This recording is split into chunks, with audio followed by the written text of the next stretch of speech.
குன்னூர் தொகுதியில் திமுக கோட்டையை அசைக்குமா அதிமுக?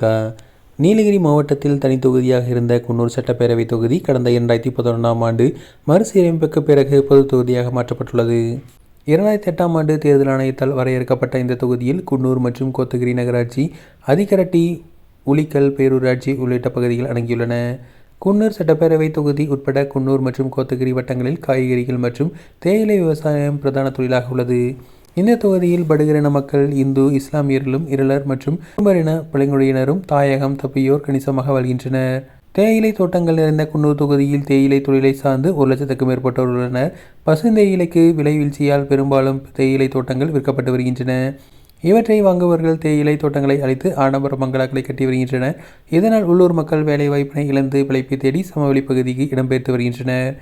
பசுந்தேயிலுக்கு ஆதார விலையாக கிலோவுக்கு 30 ரூபாய் வழங்க நடவடிக்கை எடுக்கப்படும் என தேர்தல் வாக்குறுதியில் அளிக்கப்பட்டாலும் இதுவரை எந்த விலை நிர்ணயம் செய்யப்படவில்லை. குன்னூர் நகரில் குடிநீர் பிரச்சினை பிரதானமாக உள்ளது. குன்னூர் நகரின் நுழைவாயிலில் மலை ரயில் பாதை அமைந்துள்ள நிலையில் மலை ரயில் வரும்போது ரயில்வே கேட் போடப்படுவதால் போக்குவரத்து பாதிக்கப்படுகிறது. இங்கு மேம்பாலம் அமைக்க வேண்டும் என்பது குன்னூர் வாசிகளின் நீண்டகால கோரிக்கையாக உள்ளது. தாயகம் திரும்பிய தொழிலாளர்களுக்கான பிரத்யேகமாக உருவாக்கப்பட்ட டான்டி எனப்படும் தமிழ்நாடு தேயிலை தோட்டக்கலை கழகம் குன்னூரை தலைமையிடமாக கொண்டு செயல்படுகிறது. இங்கு பணியாற்றும் தொழிலாளர்களின் குடியிருப்புகளை அடிப்படை வசதிகள் கூட செய்து தரப்படாத அவலநிலை நீடிக்கிறது. ஒப்பந்த தொழிலாளர்களுக்கு தொடர்ச்சியாக பணி வழங்கப்படாததால் அவர்களின் எதிர்காலம் கேள்விக்குறியாகியுள்ளது. குன்னூரின் புதிதாக தொடங்கப்பட்டுள்ள அரசு கலைக்கல்லூரிக்கு புதிய கட்டிடம் கட்டித்தர வேண்டும், பேருந்து நிலையம் விரிவாக்கம் செய்யப்பட வேண்டும் என்பது பிரதான கோரிக்கையாக உள்ளன. குன்னூர் சட்டப்பேரவை தொகுதியில் திமுக சார்பில் KM ராஜு, அதிமுக சார்பில் காந்தி ராமு, நாம் தமிழர் கட்சி சார்பில் கே. தீனு, தமிழக வெற்றி கழகம் சார்பில் சி. தங்கராஜு ஆகியோர் போட்டியிடுகின்றனர்.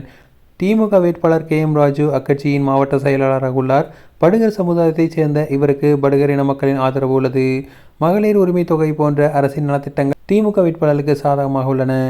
அதிமுக வேட்பாளர் சாந்தி ராமு 2016ஆம் ஆண்டில் போட்டியிட்டு திமுக வேட்பாளரை வென்றவர். இவர் கோத்தகிரி அரவேணு பகுதியை சார்ந்தவர் என்பதால் அங்குள்ள படுகரின மக்கள் தேயிலை தோட்ட தொழில் மத்தியில் வரவேற்பு உள்ளது. நாம் தமிழர் கட்சி, தமிழக வெற்றி கழக வேட்பாளர்கள் வெளியூர் வேட்பாளர்கள் என்பதும் அரசியல் அனுபவம் இல்லாதவர்கள் என்பதும் பலவீனமாக உள்ளது. இருப்பினும் முதன்முறை வாக்காளர்கள் மற்றும் மாற்று அரசியல் நாடுபவர்கள் வாக்குகளை இவர்கள் கவர வாய்ப்புள்ளது.